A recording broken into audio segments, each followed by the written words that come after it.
It's a mood of shock, it's a mood of surprise. This is not the kind of area people thought that this kind of thing would happen, or the kind of place where people would expect this to happen. There's a feeling as though a situation that seems to have been pushed to the brink so many times in the last few weeks and months has kind of escalated once again.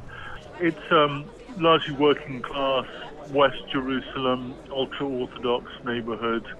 I think the shock value will be that this happened inside a synagogue, which has, even in recent decades, has been pretty rare. Seems to have been an absolutely sort of frenzied attack. They charged in while people were sort of, in the act of praying. And I think that is what has caused this massive shock that is kind of already, you can feel it reverberating through Israeli society.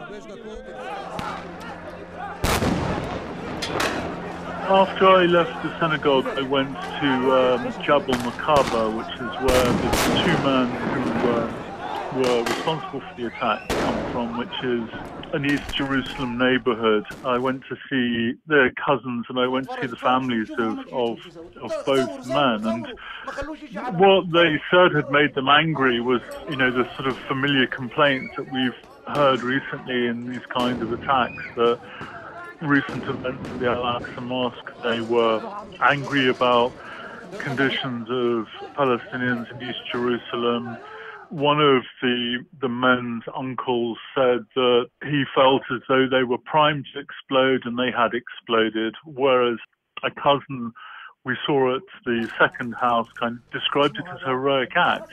And you wonder if this kind of action and reaction is becoming embedded so much that it's just, an act follows as a revenge, something else happens, and the temperature just keeps heating up ever more. From 2003 to 2011. I'm First Major Nadav. I was in the army between 2006 to 2010.